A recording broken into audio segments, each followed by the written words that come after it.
when he led college football in completion percentage and he threw almost 40 touchdowns for over 4,000 yards, how tall was he? Because they make it seem like he shrunk all of a sudden, RC. Oh, how lively was his arm? Because all I know is somebody did that. Somebody threw for over 4,000 yards, somebody threw for almost 40 touchdowns, and somebody led college football in completion percentage. Now, I'm trying to figure out, what I try to figure out all the time, Mel, is how a guy that hadn't played football in almost 5 months. Shannon Sharpe has publicly defended Shedeur Sanders and criticized those questioning him. Sanders has earned higher recognition and some fans are responding negatively. Although there's debate about whether he belongs on a second team list, Sharpe maintains that Sanders' career is clearly ascending. Reactions on social media are mixed. Some users are angry, others are surprised, and a few say they anticipated this result. The conversation remains active. When reports confirmed that Shedeur Sanders had been elevated from second team to near top tier status, Shannon Sharpe issued an emphatic response. He delivered a detailed rebuttal to critics, underscoring why Sanders deserved the promotion and directly challenging those who doubted the decision. I don't think that he was underprepared during these meetings. I don't believe any of these stories that he showed up arrogant and that he was bombing his interviews. I mean, you watch the film, he's on time, he's on point.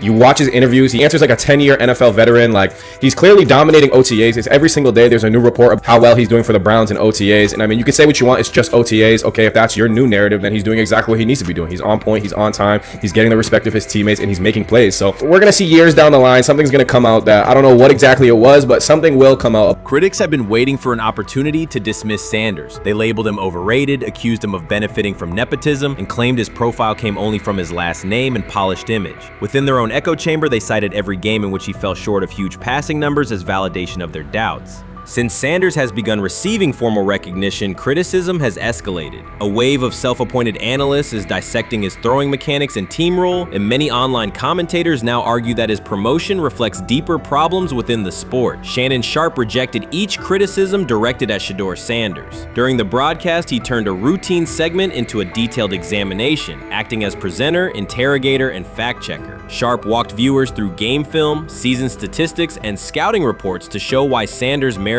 his recent promotion. Whenever a panelist claimed Sanders had not earned the role, Sharpe countered with completion percentages, efficiency ratings under pressure, and documented late-game drives that changed outcomes. He stressed that the backlash was driven less by on-field evidence and more by reluctance to revise earlier opinions. Sharpe argued that critics were upset not because Sanders lacked qualifications, but because his progress contradicted their initial narrative. By the end of the discussion, Sharpe had moved past simple defense and reframed Sanders as a clear example of performance-based advancement, demonstrating that early predictions can be wrong. Never heard of no Dylan Gabriel or Tyler Shock. What the hell is that? So how is Shedeur Sanders going behind them? I'll tell you how. Collusion. 4 different times they passed on him. How the hell does that happen? 4 rounds. It doesn't happen to a quarterback. We've never seen anything like this before. Shedeur Sanders with the watch. Shedeur Sanders with his bravado. Shedeur Sanders with this supposed arrogance or whatever. Shedeur Sanders' advancement did not happen by chance. While detractors questioned his resume online, he continued to prepare, attend every practice, and deliver accurate throws under pressure. The contrast between his output and the complaints directed at him has been stark. Some critics even argued the selection committee was, quote, biased toward performance, as if rewarding strong play were improper. Rumors quickly followed. Certain commentators speculated that a public relations push from the Sanders family must have influenced voters, suggesting everything from coordinated media strategies to alleged favors for coaches. None of these theories addresses the basic point. Sanders earned his promotion through consistent production, poise in the pocket, precise ball placement, and efficient decision-making. Shannon Sharpe highlighted these facts during his response. He noted that Sanders' performance metrics justify the recognition and emphasize that resistance to the move stems more from prior prejudice than from substantive evaluation. For Sharpe, the goal was clear: present the data, challenge unfounded claims, and correct the narrative. The discussion therefore became a broader statement about acknowledging merit and abandoning outdated assumption. Colin Cowherd defend college basketball coaches who have gotten a DUI, come to their defense and say they didn't need to be fired, that they deserve a second chance. But Shedeur Sanders drives 40 miles over the speed limit, gets a one-on-one ticket, and Colin Cowherd comes on his show today and says he's out on Shedeur Sanders. He's seen enough. He can't support him anymore. He can't be in the Shedeur Sanders camp. because of their speeding ticket. Shannon Sharpe addressed commentators who portray constant doubt as expertise. Those who discount strong performances with "we'll see" but declare bust after a single mistake. He noted their belief that progress only counts if an athlete visibly struggles. Sharpe's response was methodical rather than emotional. He presented evidence, cited statistics, and calmly refuted each claim. Following his remarks, several critics began revising or deleting earlier posts, recasting themselves as longtime supporters of Shedeur Sanders despite having questioned him for months. Sharpe insists on accountability, naming specific individuals and dates while requesting public acknowledgement of prior errors. He argues that analysts cannot spend months undermining a player's potential and then quietly adopt a supportive stance once the athlete succeeds. These are serious, big-time, top-of-the-line playmakers that they have. If you can go 45-42 in the fourth quarter because your quarterback set the school record with 510 yards passing. He was flawless. Shedeur is big time. I didn't know for sure, will it translate to the next level of competition? Yes, it might translate to the next level of competition as he can play. Critics who once claimed Shedeur Sanders was unprepared now hesitate to acknowledge their mistake. They resist retracting earlier comments and struggle to accept that an athlete can succeed without their approval. Sanders continues to share practice clips and game highlights without engaging the debate, while Shannon Sharpe documents every dismissive remark, ready to revisit them on national television. The disapproval did not slow Sanders. It underscored his progress and exposed the gap between perception and performance. As a result, the conversation has shifted. Analysts who doubted him now describe him as undervalued and publish detailed evaluations of his mechanics and game management, suggesting long-standing familiarity with his career. In a matter of weeks, critics have recast themselves as advocates, demonstrating how quickly opinion can change when consistent results leave little room for doubt. Shannon Sharpe signaled that his commentary is not over. He considers Sanders' advancement a positive outcome for every athlete who has been overlooked or criticized for having confidence. Sharpe stressed that analysts do not have the authority to determine who deserves recognition based on personal preference. The reaction to Sanders' promotion, he argued, revealed how quickly opinions can shift once results are undeniable. Sharpe pointed out that many vocal critics became quiet when confronted with objective performance data. This exchange, Sharpe insisted, reached beyond defending a single quarterback. It challenged the practice of dismissing achievements that do not fit familiar narratives. He reminded viewers that success does not require external approval and that consistent talent will surface despite online commentary intended to minimize it. While critics reconsider their positions, Sharpe remains steady, assigning credit to the athlete and allowing the scoreboard to confirm the argument. This is exactly what he says. I'm told the footage of Shedeur Sanders meeting with the Giants is so bad that both the Browns and the Sanders family have threatened legal action if it is published. The New York Giants have released audio from their draft interview with Shedeur Sanders, and the disclosure has drawn intense public reaction. Fans want to know whether Sanders made critical remarks and why the Giants shared material that should have remained confidential. The situation revolves around an open microphone, contentious comments, and the broader implications of the leak. The New York Giants published a brief, edited segment from their interview with Shedeur Sanders and withheld the remaining footage. Observers are debating whether this was a strategic public relations decision or an attempt to discredit him. The team has offered no additional explanation, and many fans view the limited release as inadequate and potentially misleading. They are demanding full transparency and accusing the organization of orchestrating a negative narrative. While criticism of Sanders is vocal, his supporters are responding with equal intensity. There was another team that he sat down with. What do you mean it didn't go well after that? So, he was pissed that they did that to him. They did that to him. He counter-confronted them. The same thing they do to every other quarterback prospect. They did that to him. They slide in a mistake to see if you catch it. Right. And so because you're the quarterback. But he didn't take it as a correction. He took it as like he got pissed off. Yeah, and it's like so here's another one. So another one was, he throws a bad interception, and it was a deep throw early in the game, and he comes back and they go in the meeting, they show the interception. The Giants have released only a brief excerpt of the interview and are refusing to share the rest. Their decision has drawn criticism across TikTok, X, and Facebook, where many see it as a poorly handled public relations move. Fans are calling for the full recording to be published so the situation can be judged in its entirety. The GM is on film that the son, they asked the son last draft, yo, who you think I should pick? His son yo, you need to get the Jaden Daniels, big. This is what his son, it's on tape. You should go Jaden Daniels. He laughing at his son. And all right, cool, get Jaden Daniels. I don't even know how that tape got out. I wouldn't have let this get out. Shedeur Sanders appears unfazed by the situation. Although the Giants suggested he was more hype than substance, their handling of the interview has instead elevated his visibility. Analysts across major sports outlets are now discussing him more than before, keeping his name prominent in the news cycle. New York Giants, where these tapes at? You hear me? Because if Shedeur Sanders was so unprofessional, y'all would have leaked the tapes for the whole world could see, right? Cause understand, it's a lot of he say, she say. But one thing I do know, as a young black man growing up in this world, being straightforward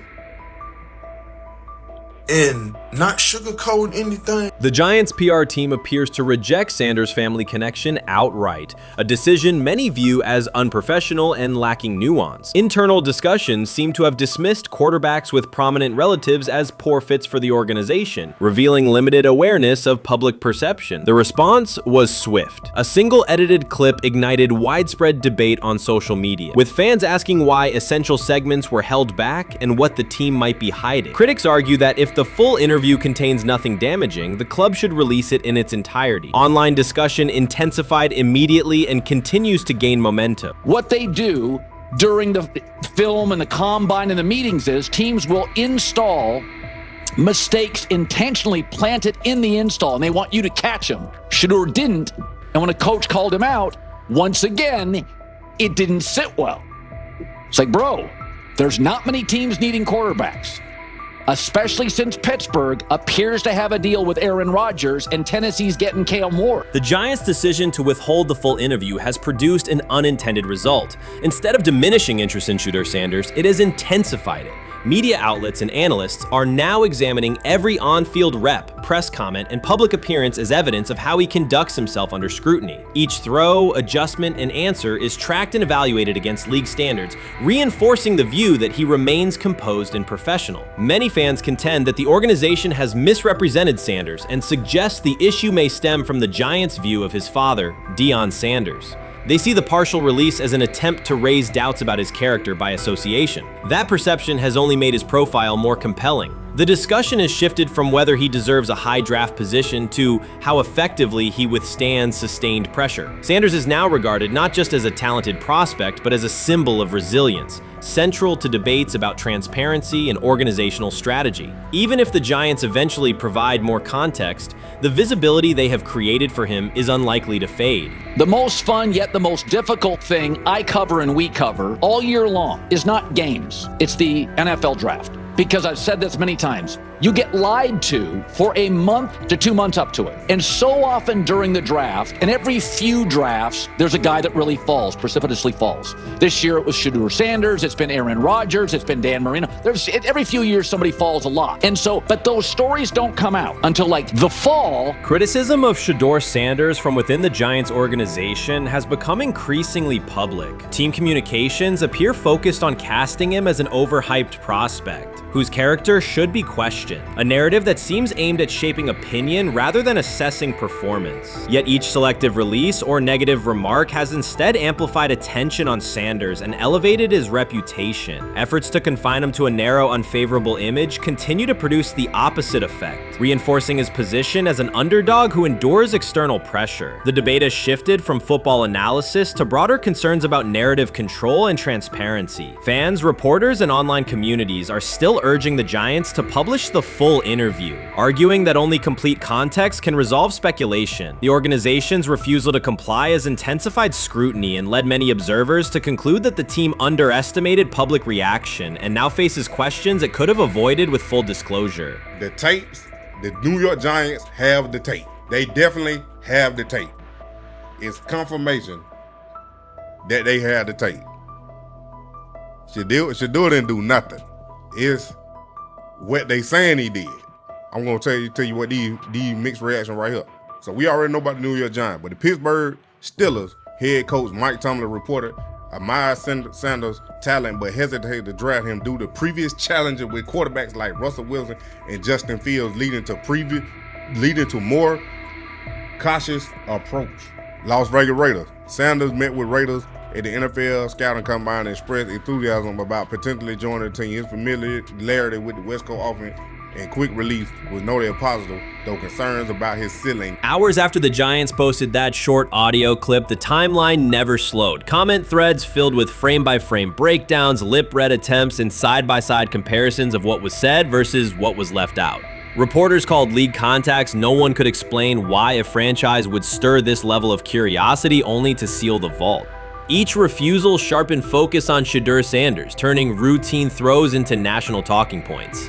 Analysts kept circling back to the same note. His cadence at the line looks unchanged, steady against the noise. Hashtags demanding the full interview, trend drop, and trend again. Podcast hosts bump scheduled segments to lead with the leak. Rival teams get asked how they would handle a similar situation, then quietly check their own archives. Inside Giants headquarters, the plan to shape the story looks less like strategy and more like a slow burn spotlight they can't switch off. And now every preseason snap, every media availability, every stray sideline camera angle gets fed into a loop that asks, what are they still hiding?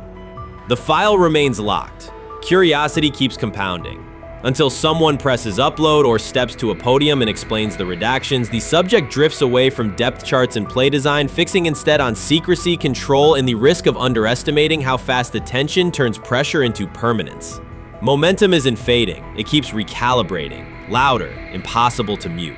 Shedeur is lighting it up in practice every day. You're not even a half bit curious to see what he could do with the ones. That makes no sense. And then on top of all of that, you got players going on podcasts and talking to people in the media saying this guy is really good. Like, this guy is legit. So even your peers respect you enough. How is it that the coaches can't see that? It always starts with the players, where the player's like, hey, you see that? You seen that pass he threw? The Cleveland Browns were taken by surprise when quarterback Shedeur Sanders stepped in for first-team snaps, asserting control of the drill and instantly highlighting deficiencies across the rest of the room. His confident command forced coaches to pause practice clips, reevaluate progressions, and consider immediate adjustments to the depth chart. Within minutes, discussions spread throughout the facility and online forums as fans weighed what Sanders' showing means for the current starters. The organization now faces an urgent, data-driven decision on whether Sanders should move up permanently. Shedeur Sanders arrived at Browns practice, took several first-team reps, and the entire quarterback group immediately felt the pressure. Coaches erased the whiteboard and reviewed their plans. Staff members exchanged concerned comments, and observers began asking whether Sanders was positioned to assume a larger role. Tony, every year we see at least 1 to 2 teams.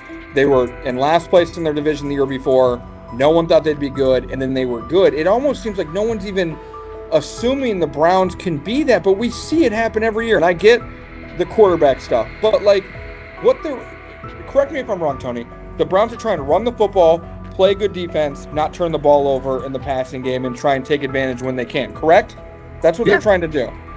That was the 2020 offense. The Cleveland Browns are still searching for stability at quarterback. Deshaun Watson is yet to deliver consistent starter-level production that justifies his contract, and each game renews doubts about whether he can regain peak form. Behind him, rookie Dorian Thompson-Robinson shows promise but remains inexperienced and unpolished. Coaches are evaluating alternatives each week and may need to adjust the depth chart if progress stalls. The roster around them is built to contend now, so ongoing uncertainty under center is increasingly costly. As we talk about, we do believe in best player available. We do believe in positional value, and we didn't necessarily expect him to be available in the in the 5th round, and so we love adding competition to every position room and adding him to compete with the guys that are already in there. We felt like that was the appropriate thing to do. The Browns quarterback group is unsettled. Deshaun Watson has yet to provide the reliable, high-level play his contract demands, while rookie Dorian Thompson-Robinson remains promising but unpolished. Depth behind them consists mostly of veterans whose experience lies more in holding clipboards than leading offenses. The coaching staff needs an immediate answer, not a 3-year development project. Shedeur Sanders enters as that potential solution. At Colorado, he passed for more than 3,200 yards despite working behind one of college football's poorest offensive lines, consistently demonstrating poise, quick processing, and accurate ball placement under heavy pressure. Film shows steady reads and disciplined footwork, traits that offset concerns that his profile is built on family name or media attention. Cleveland viewed the signing as a low-risk, high-reward move. Early in camp, Sanders received a handful of first-team snaps intended merely as an evaluation. Those plays quickly changed practice tempo. The ball came out on time, receivers hit their landmarks, and the defense struggled to adjust. Coaches immediately expanded the review using phrases such as evaluate every option, an indication that the depth chart was no longer fixed. Watson sensed the scrutiny. Thompson Robinson increased his urgency. Within minutes, competition in the quarterback room intensified. Sanders repeated that performance in subsequent sessions. His footwork remained clean, progression sharp, and throws firm and precise. Each strong rep forced staff to reassess the plan to keep him buried on the developmental track. The broader context magnifies the pressure. Cleveland's roster is built to contend now. Fans are weary of quarterback turnover, and the front office cannot afford another costly misstep under center. Around the league, rookie passers rarely wait multiple seasons anymore. Joe Burrow, Justin Herbert, CJ Stroud, and even late pick Brock Purdy established that precedent. If Watson opens the regular season and struggles, public calls for Sanders will grow, especially if the rookie flashes in preseason. Alternatively, another team could attempt to acquire him if Cleveland hesitates to elevate his role. Each scenario underscores the same reality. Sanders' emergence has turned a routine camp evaluation into a critical decision point for the franchise.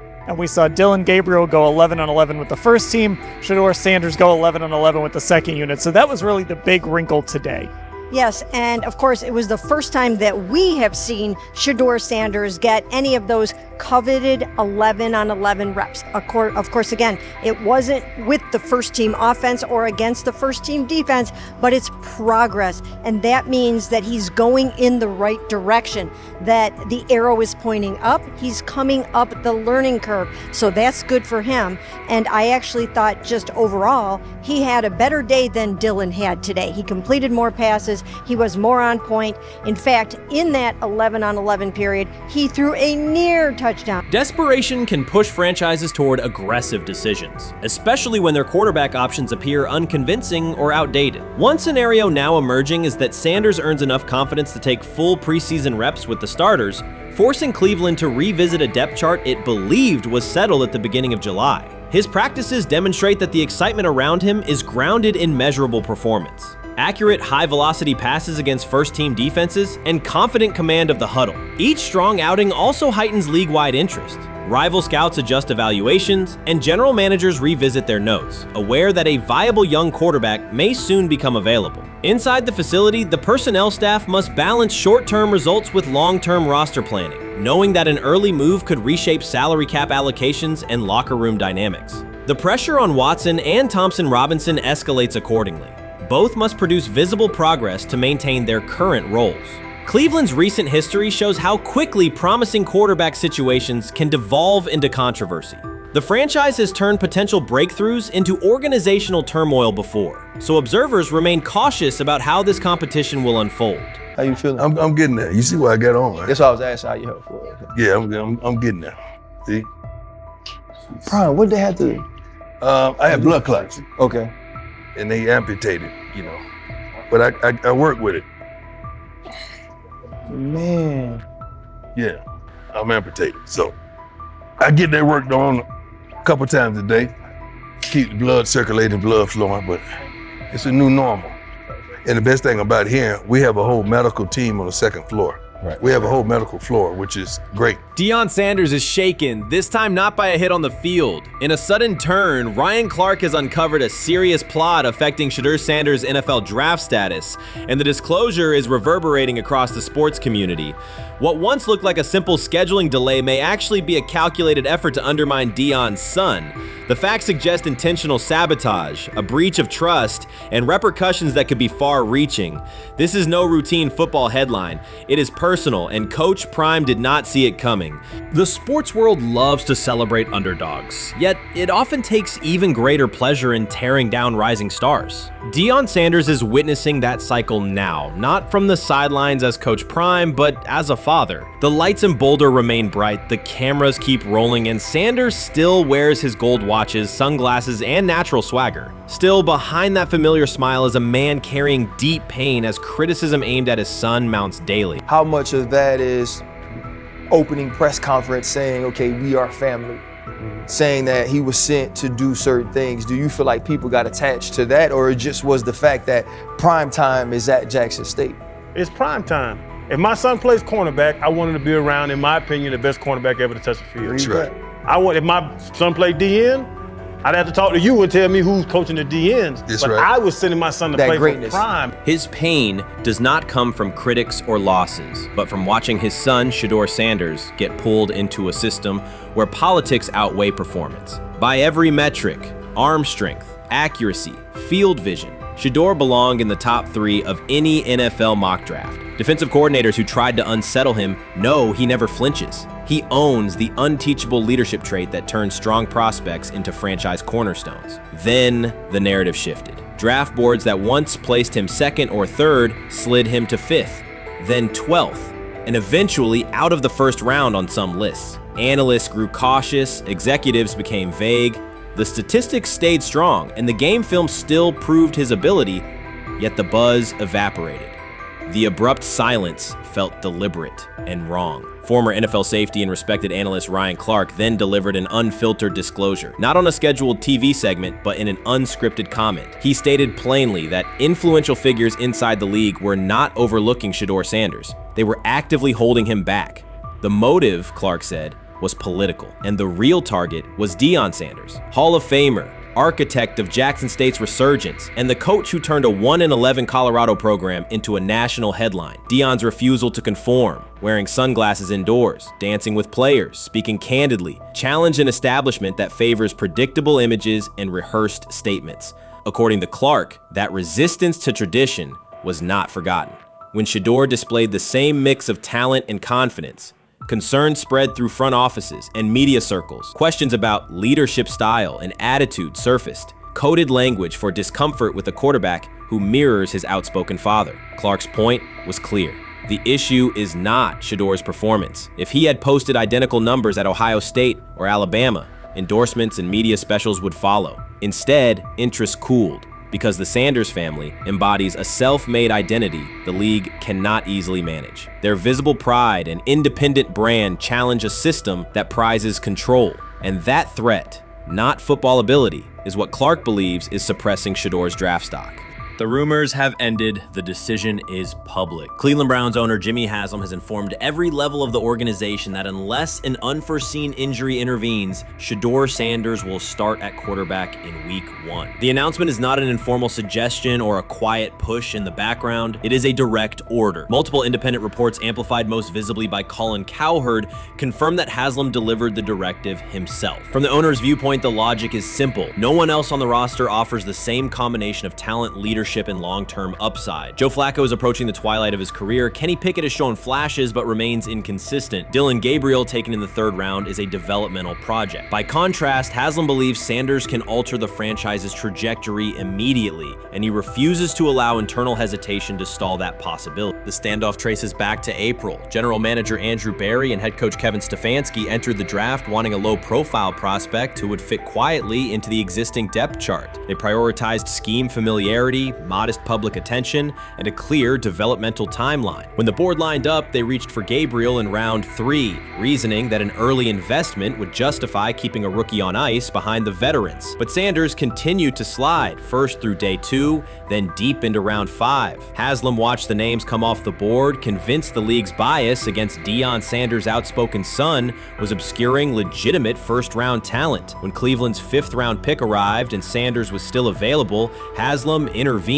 He did more than approve the choice. He overrode the original plan, making it clear that the organization would select Sanders and give him every chance to compete. From that moment on, the Browns' internal narrative splintered into 2 camps, those ready to accelerate around their owner's vision and those still trying to protect their original approach. Once rookie minicamp began, Sanders erased much of the speculation. He commanded huddles, processed coverages quickly, and delivered throws with anticipation that belied his draft slot. Teammates noted his willingness to accept blame for missed timing, then correct the error without dramatics. While Flacco and Pickett split most first-team reps, Sanders treated limited opportunities as full-speed auditions. During organized team activities, he identified blitz looks, redirected protections, and consistently consistently found his second read when the primary route was covered. More than one defensive veteran told local reporters that Sanders looks like the best arm in the building. That assessment forced Barry and Stefanski to reevaluate their timetable. They could no longer label Sanders a long-term project without contradicting on-field evidence. Drafting Gabriel 2 rounds earlier had provided the staff an excuse to slow roll Sanders' ascent. Coaches could point to investment cost, meeting room familiarity, and installation comfort to justify Gabriel's snap share. Yet each practice rep in which Sanders outperformed the third rounder weakened that shield. Behind closed doors, position coaches began requesting more Sanders film for cut-ups, and offensive assistants quietly shifted meeting questions toward concepts the rookie already executed well. By mid-June, Barry himself started describing Sanders not as a developmental asset, but as a competitive option.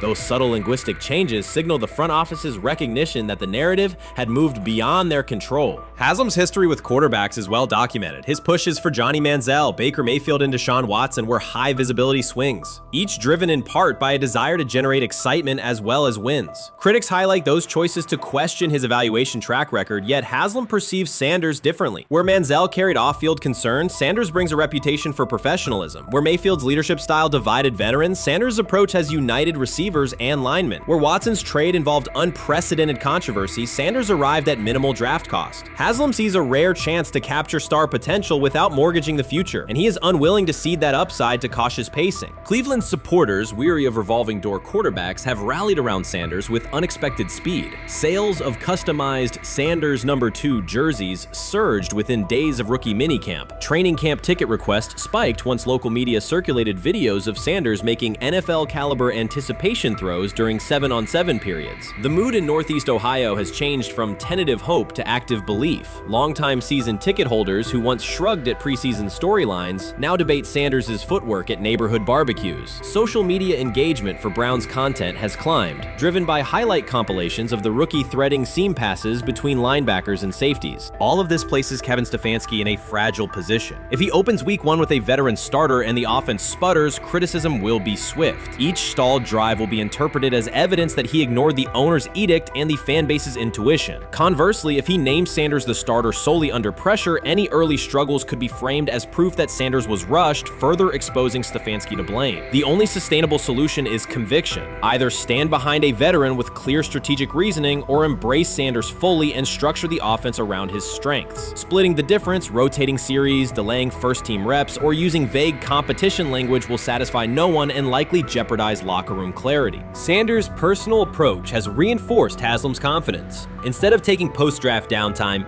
he traveled to Texas to train in full Browns gear at facilities near his father's home. The leaked clip of Sanders executing footwork drills in helmet and pads wasn't a marketing ploy. It was a glimpse into a quarterback visualizing Week 1 live. Team personnel who viewed the footage recognized purposeful rehearsal, cadence calls, pocket movement against simulated pressure, and follow-through adjustments based on imagined rush lanes. Observers asked why a rookie would conduct such intense solo sessions in May. The answer is straightforward. Sanders does not view himself as a developmental pick. He considers himself the starting quarterback of the Cleveland Browns and prepares accordingly.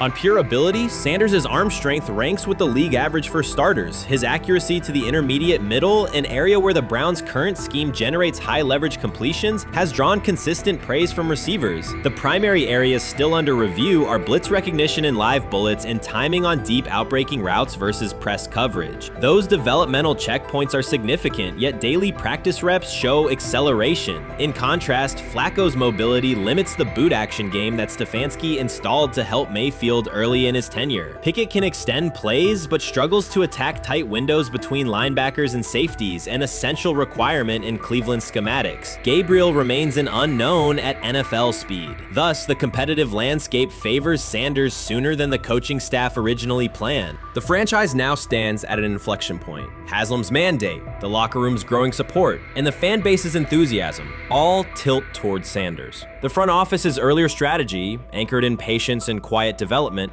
is increasingly untenable. Barry's shift in messaging indicates grudging alignment, but final authority over the depth chart rests with the coaching staff, unless ownership directly intervenes on game day decisions. a move rare but not unprecedented in the NFL. Should Stefanski align with the owner and name Sanders the starter before preseason concludes? He can claim proactive vision and tailor the offense through training camp. Should he resist and open with a veteran who falters, he risks rapid loss of credibility and possibly his position. Either path carries pressure, but only one aligns with the momentum sweeping through the building. For 2 decades, the Browns have cycled quarterbacks without securing a stable star. Each new hope, whether draft pick or trade acquisition, has collapsed under injuries, inconsistency, or organizational disarray. The possibility that Sanders could finally anchor the position is not merely a football storyline. It is a potential cultural reset for a fan base defined by resilience. Haslam's insistence reflects that awareness. Cleveland needs a leader who can win on Sundays and project confidence every other day of the week. Sanders has shown he can shoulder expectations without retreating from scrutiny. That trait, more than arm talent alone, is why the owner views him as indispensable. Voluntary workouts transition to mandatory minicamp next week. If Sanders receives a substantial share of first-team snaps, observers will interpret it as the staff's acknowledgement that the competition is tilting decisively. A public declaration may not follow immediately, but every rep allocation is a signal. If, however, the staff continues funneling most top unit snaps to Flacco or Pickett, tension will escalate. Local media will question the evaluation process. National analysts will debate the merits of letting a rookie learn through live action versus controlled practice. Inside the facility, players will recognize any disconnect between performance and opportunity, and unity could fray. The Browns have reached a decisive moment. Shedeur Sanders has demonstrated the skill, poise, and work ethic to justify starting in week 1. Jimmy Haslam has publicly positioned him as the future, and by implication the present of the franchise. Kevin Stefanski and Andrew Berry must either endorse that vision or brace for the consequences of delaying it. For Cleveland fans, the significance is clear. A legitimate chance to exit the cycle of quarterback uncertainty and rally behind a signal caller capable of commanding the field and galvanizing the city. Whether that opportunity is seized promptly or postponed will define the Browns' 2025 season and likely the tenure of the decision makers involved. While much of the NFL community attended the ESPYs in Los Angeles, Shedeur Sanders spent the day in Cleveland with families recovering from a residential explosion. He did not seek cameras or a red carpet appearance. He chose to be present in a neighborhood working through loss. Weeks earlier, an explosion at the Rainbow Terrace Apartments in the Garden Valley neighborhood displaced more than 100 residents. Local officials reported that 42 families were left without housing. A father suffered burns over most of his body and remained in a coma. His 2 young children were hospitalized in critical condition. The damage extended beyond structures. Families lost possessions, stability, and routine. Cleveland City Council member Richard A. Starr described the moment as a family fighting for its future. Outside of local reporting, national attention was limited. Sanders decided to go to the site, meet residents, and help organize a day focused on relief and connection. The decision drew questions almost immediately. Some asked why he was not at the ESPYs, others questioned his motives. Sanders did not respond with counter-arguments. He explained simply that he felt an obligation to be present and that he would act on that conviction. This was not a team-scheduled appearance. He promoted the gathering himself, arrived without ceremony, and spent the day with residents. His approach emphasized listening, participation, and time. The event, which he called the Garden Valley Fun Fest, brought a large turnout over several hours. The purpose was straightforward: create space for families to reconnect and for children to play, even as recovery work continued. Sanders threw passes with kids on the blacktop, joined in games, and spoke with parents and grandparents about what they were facing next. He moved through the apartment complex and common areas with minimal staff support. Browns defensive lineman Michael Hall Jr. attended and interacted with residents as well. There were no speeches or staged moments. The focus remained on residents and their needs. Questions about visibility persisted as photos and short clips circulated online. Some criticism framed the visit as a substitute for a higher profile appearance in Los Angeles. Sanders kept to the same message. The priority was to support a neighborhood coping with displacement and uncertainty. He did not present the choice as a protest of any event. He presented it as the correct use of his day. When local media asked about his intent, Sanders said his goal was to provide families with a day of enjoyment and a reminder of community. He added that financial support can help, but that showing up in person also matters. Standing with people, listening to them directly, and offering time. The statement matched the structure of the day. He stayed on site, remained accessible, and left the focus on residents rather than on himself. The timeline mattered to him as training camp approached. Sanders did not connect the visit to his role on the depth chart or his draft position. He kept references to football confined to preparation, learning the playbook, protections, cadence, and timing, seeking guidance from veterans, including Joe Flacco, and staying ready for opportunities when they come. He has repeated that he has time to grow and intends to use it to learn the system and earn trust. The visit did not alter those priorities. He returned to his regular schedule the next day. Since arriving in Cleveland, Sanders has treated community work as part of his responsibilities. Before his jersey went on sale, he visited schools, including John Marshall High School, speaking with students about goals, accountability, and effort. He set public objectives confidently, such as long-term aspirations for the franchise, but paired them with routine work in the building, meetings install, film, and on-field reps. The day at Rainbow Terrace fit that pattern. Identify a need, show up, contribute, and avoid unnecessary attention. For residents, the FunFest provided a brief reprieve from ongoing challenges: housing transitions, school logistics, medical appointments, and the paperwork that follows an emergency. For teammates and staff who observed, it was an example of a rookie investing time locally without seeking a headline. For Sanders, it reinforced how he plans to operate in Cleveland: be consistent, be present, and let actions speak. The setting at Rainbow Terrace underscored the scale of recovery ahead. Families described the first weeks after the explosion: nights in temporary housing, efforts to replace clothing and essentials, coordination with agencies and community groups. Sanders moved from group to group, speaking with parents about their immediate needs, greeting elders who came to watch the activities, and encouraging kids who wanted to throw a football, run races, or take a photo. He kept the schedule flexible so residents could arrive and leave as they were able.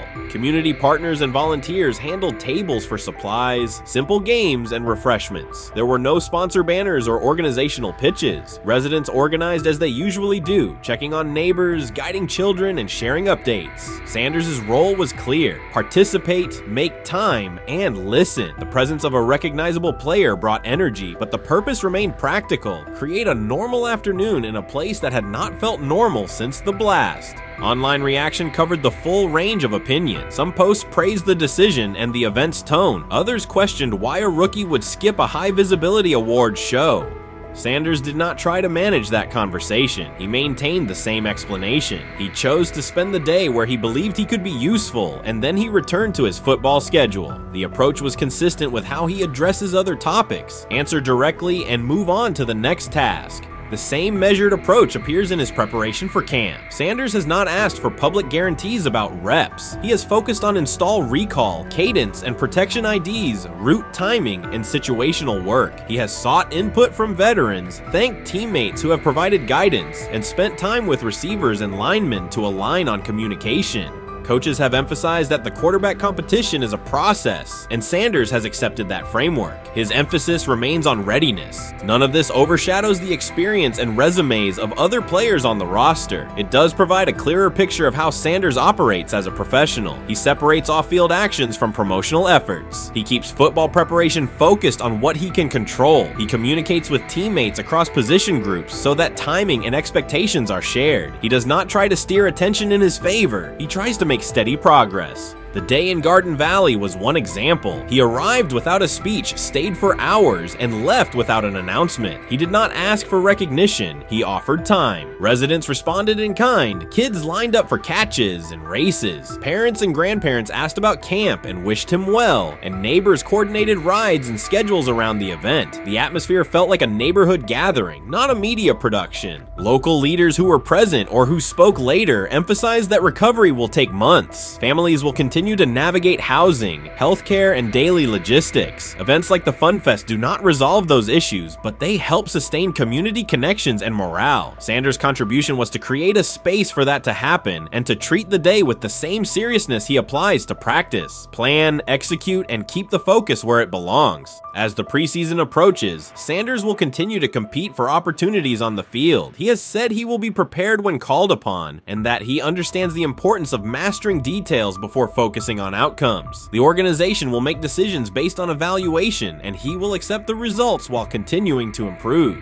The off-field choices will remain consistent, identify needs in the city where he lives, and contribute in direct, practical ways. The core elements are simple. A neighborhood suffered a significant loss. Residents faced immediate and ongoing challenges. A rookie quarterback chose to spend a day there, without a press conference, without a schedule of talking points, and participate in a community-led event designed to give families a break and remind children that play still has a place. He provided presence, not a headline. He listened more than he spoke. He returned to work the next day. In a league and media environment that often prioritize visibility, Sanders made a different choice. He kept attention on people, not optics. He placed value on time spent in person rather than on appearances. He continued to build trust in the locker room and in the city through steady conduct rather than declarations. That approach, measured, direct, and consistent, will shape how he is viewed in Cleveland as much as any public statement could. The outcome of his football career will be decided on the field by installations learned, reads made, throws delivered, and games played. The outcome of his role in the community will be measured by smaller, quieter moments. Afternoons like the Fun Fest, school visits, and unannounced stops where listening matters more than being seen. For Cleveland residents at Rainbow Terrace, the takeaway from that day was straightforward. Someone who represents their team showed up, stayed, and participated without fanfare. For Sanders, it was the same. Do the work in front of you, whether that is a practice period or a neighborhood event, and keep the focus on the people who are affected most. Shedeur Sanders doesn't ask for excuses. He hasn't blamed limited reps, patched together receiver groups, or fourth-string offensive linemen struggling against Cleveland's second-team defense. He shows up, works, and demonstrates why he belongs. On day 3 of Brown's training camp, for the first time since OTAs, he finally received something close to a fair opportunity. He lined up with the second unit during an 11-on-11 period and made the most of it. In 8 plays, he did what he typically does when given a chance. He executed. He went 2 for 2 on a quick series, finishing with a decisive throw to tight end Blake Whiteheart that immediately caught the sideline's attention. There was no hesitation in his drop, no unsettled feet, and no panic. Just firm, accurate timing and clean operation. It raised an obvious question. What has taken so long for the Browns to evaluate him with a functional group?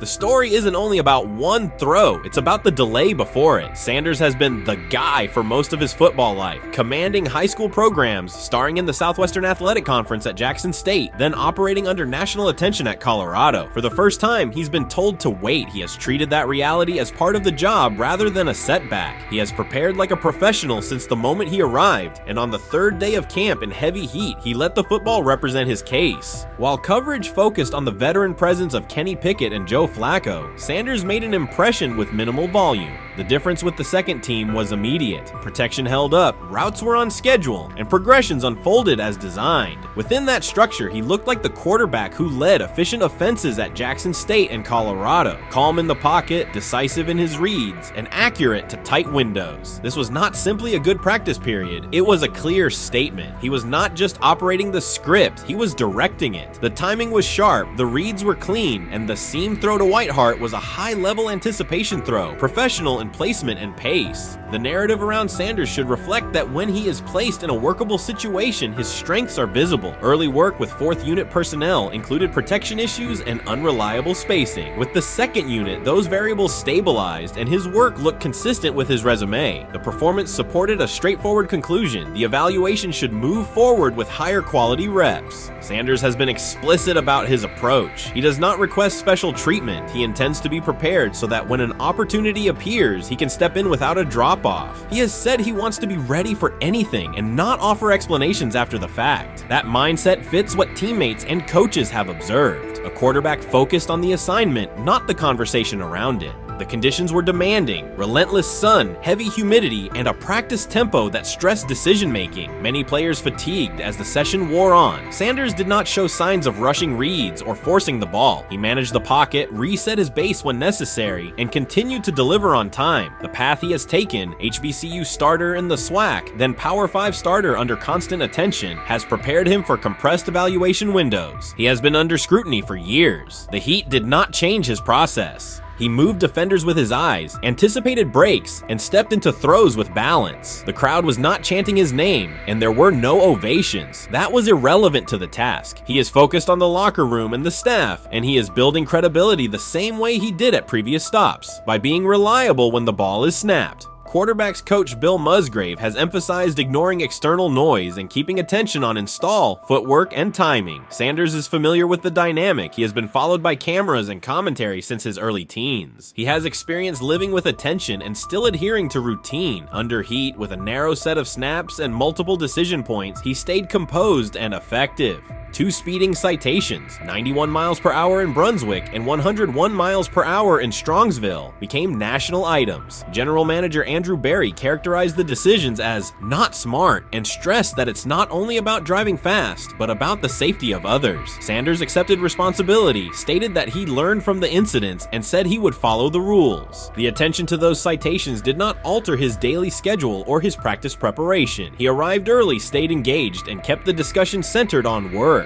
Away from the field, he spent time at Rainbow Terrace in Cleveland after a significant apartment fire, distributing supplies and checking on families affected by the incident. There was no formal media rollout around the visit. It was an instance of direct engagement with the community without publicity attached to it. That reflects the same approach he shows inside the building. Do the work first. Sanders treats each rep as if it might be his last for the day and his only chance to show a specific element on tape. He prepares for protections, cadence variations, route adjustments, and timing with a level of detail that compresses the learning curve. When he is not under center, he studies coverages from the sideline, charts plays, and reviews video before and after practice. He writes down the next day's calls so he can anticipate checks. He has reference using virtual simulation tools to replicate snaps he does not receive physically. That is not a passive stance, it is an active attempt to reduce the distance between classroom and field. He is building relationships across the roster, not just with projected starters. He communicates with defensive backs to understand what they see and how they react to certain stems. He spends time with offensive linemen to align on cadence and protection calls. He connects with newer players away from the facility so that communication improves in practice. That is practical leadership, consistent, low visibility work that becomes obvious when the ball is snapped and the operation is smooth.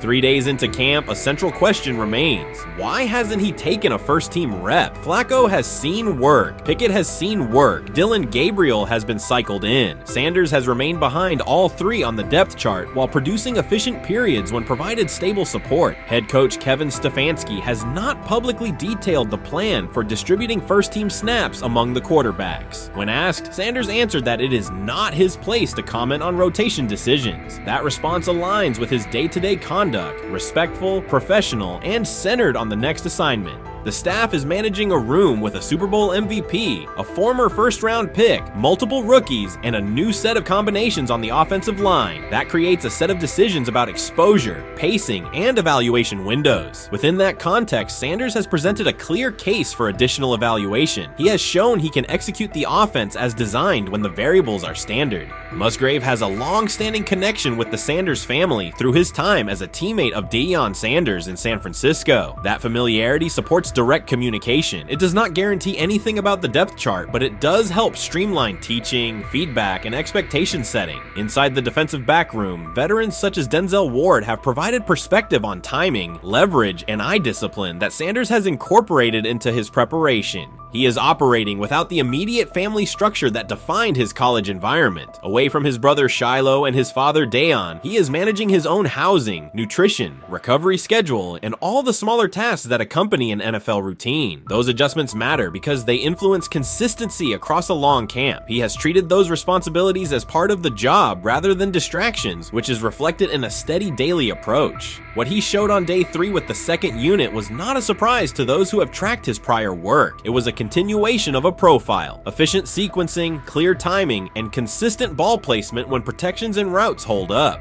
The 8-play period was short, but it was enough to reinforce the point. He doesn't need a large sample to demonstrate baseline operation. He needs a fair sample to test ceiling and adaptability. There is also the matter of perception. Public attention concentrated on the speeding tickets and the general manager's response. Less attention fell on the preparation, the efficient period with the second team, or the community engagement at Rainbow Terrace. That imbalance is common in training camp narratives. Sanders has handled it by keeping his answers simple and his focus on football. He has not tried to redirect the conversation. He has done his work and waited for additional reps. The objective next step is straightforward. Expand the evaluation with higher unit personnel and standard opponents. That does not require a complete reshuffling of the depth chart. It requires allocating a defined sequence of first-team snaps so that timing with starting receivers and protections with starting linemen can be measured on tape. The staff can then compare operation speed, accuracy under pressure, red zone decision-making, and 2-minute mechanics against the other quarterbacks. That is the most direct way to clarify the competition. None of this dismisses the experience or track records of the veterans in the room. It emphasizes that the purpose of camp is to test assumptions with current performance. Sanders has provided enough evidence with the second unit to justify a broader look. He has shown that the pace of his feet matches the pace of his eyes, that he can hold safeties with his shoulders, and that he can drive intermediate throws without float. He has also shown discipline to take the clean completion rather than force the vertical shot when leverage dictates otherwise. Every day, he has addressed the controllable items, meetings, note-taking, install recall, cadence management, and post-practice review. He has not asked for public guarantees. He has asked for an opportunity to compete on comparable terms. The 8-play sequence with the second unit was a small but clear example of what he can do when those terms exist. The staff's communications have been measured. Stefanski has not laid out a schedule for first-team rotations publicly. Barry addressed the speeding incidents directly and emphasized standards for decision-making off the field. Sanders accepted the criticism, adjusted his behavior, and moved forward. Those are the relevant facts. What remains is a football evaluation that can only be completed by giving him snaps with the top group and measuring the results. If that evaluation occurs and he performs at the level he showed with the second unit, the conversation will shift from potential to placement. If it does not occur, the question will persist through camp. Why not test the full picture? Sanders has built a case based on preparation, poise, and execution. He has demonstrated leadership by building relationships across the roster. He has shown maturity in handling external issues directly and moving on. He has given the staff reasons, on the field and in the building, to continue the process. 3 days into camp, he has answered everything within his control. He has shown growth, discipline, and consistent operation. He turned early fourth-team disarray into learning, then executed cleanly when moved to the second unit. He kept the discussion on football when outside topics threatened to dominate. He has not tried to win a press conference. He has tried to win every rep. If he continues to stack days like this, the next step is logical. Evaluate him with the starters, document the results, and let the tape determine the depth chart. Until then, he will continue to prepare, continue to compete, and continue to present the same message through his play. The 2025 NFL Draft was expected to be Shedeur Sanders' moment. Many projected him as a top 10 talent and a headline quarterback in one of the most discussed college football storylines in years. Instead of walking across the stage on the first night, he waited through 3 days without a call. There was no celebration, only silence. When the phone finally rang at pick no. 144 in the 5th round, it was the Cleveland Browns. With that selection, the financial outlook changed dramatically. The Sanders family believes this was not a typical draft slide, but the result of coordinated action. They are pursuing a $100 million lawsuit alleging collusion across parts of the league.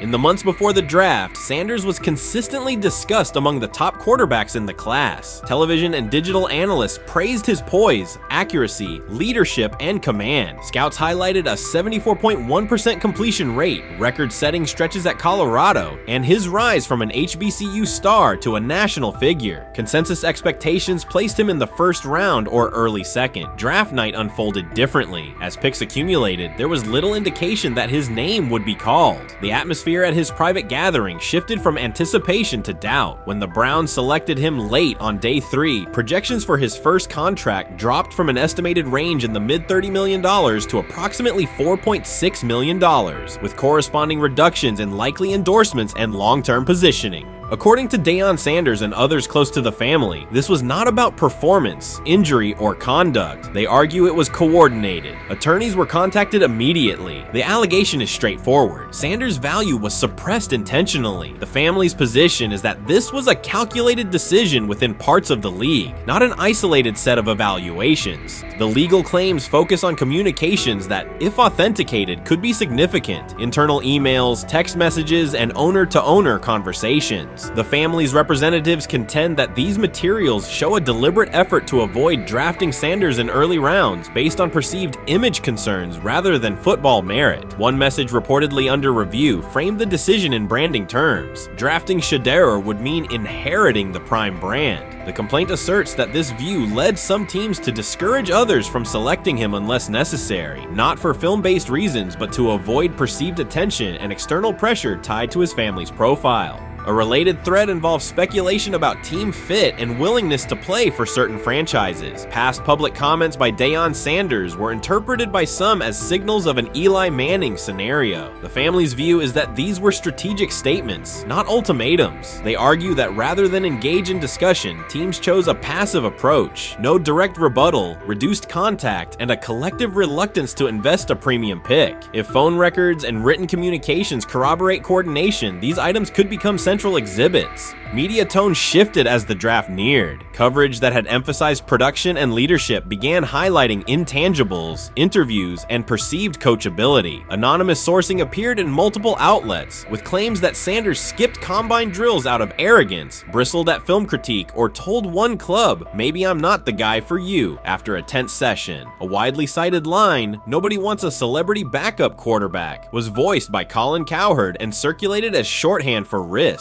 The Sanders legal position is that these narratives did not arise organically, but reflected a coordinated leak pattern that undermined his market value. The family's contention is that this was primarily about control and compliance rather than football ability. They point out that Sanders did not fail a drug test, was not suspended, and did not produce poor athletic testing. His college resume included elite stretches and significant program elevation at 2 stops. The legal claim asserts that the league's power structure resisted a high-profile player aligned with a high-profile parent coach and an independent media presence. The allegation is that teams sought to avoid the perceived complexity that would come with selecting him early. The financial impact is a core component of the damages claim. Had Sanders been selected late first or early second round, projected 4-year compensation would likely have fallen between $30 to $35 million, with immediate access to higher tier endorsement opportunities and the brand leverage that accompanies a franchise quarterback designation. As a 5th round pick, the initial contract value is a fraction of that total, and associated off-field opportunities are typically narrower. The suit reportedly seeks not only lost salary, but also the broader economic value linked to draft position, sponsorships, licensing, and the visibility that accelerates an early career trajectory.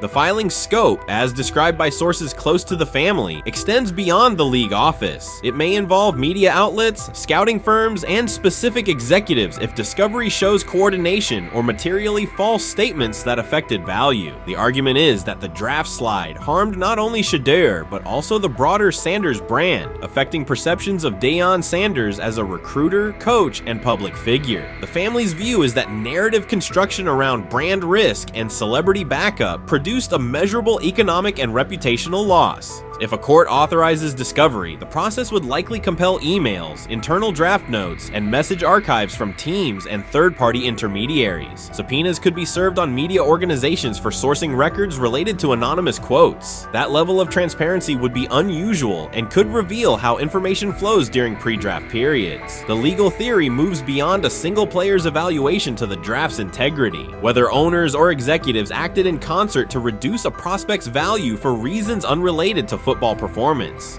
The league has not publicly addressed these specific allegations. Background comments from executives characterize the claims as overreach. The family's camp maintains they have documentation sufficient to proceed. The comparison points referenced by observers include Deflategate, Spygate, and the Colin Kaepernick grievance, not because the facts are the same, but because of the potential scope, policies, practices, and the balance of power between the league and individuals challenging its processes. Another dimension of the dispute involves how the NFL perceives Deion Sanders, Coach Prime, and the autonomy he promotes. He built a large media footprint around his programs at Jackson State and Colorado, elevated his players' profiles, and spoke openly about fit and leverage. The family contends that this visibility, combined with statements about preferred destinations, triggered resistance. The complaint frames the response as a preference for compliance and predictability over independent branding and public negotiation. The suit also addresses the pre-draft decisions that critics point to, skipping the Senior Bowl, declining full workouts at the NFL Scouting Combine, and candid interviews about team fits. The family characterizes these as strategic choices commonly made by top prospects, not evidence of entitlement. Their view is that similar decisions by other players did not produce the same narrative because those players fit more comfortably within league expectations. The risk calculus is clear. Bringing a suit of this magnitude invites professional consequences. The family acknowledges that some within the league may react negatively. Their position is that the principle at stake, transparent and fair valuation, warrants the risk. The message they intend to send is that manufactured narratives and coordinated devaluation should face scrutiny, particularly when they affect earnings, opportunity, and reputation. If the case advances, several outcomes are possible. The court could find insufficient evidence of coordination, limiting the scope to individual judgments protected as opinion. It could also find enough to proceed to broader discovery, which would have implications beyond one player, including potential changes to how teams document evaluations and how media handle anonymous sourcing close to the draft. Agents might push for reforms, including clearer guardrails around leaks and standardized prospect communication records. For now, Sanders is working within the Browns structure. He has avoided public escalation beyond confirming focus on preparation and development. The lawsuit is a separate track managed by counsel. This dual approach, professional routine on the field and legal action off it, reflects the family's strategy. They intend to contest the process they believe harmed him while meeting club expectations day to day.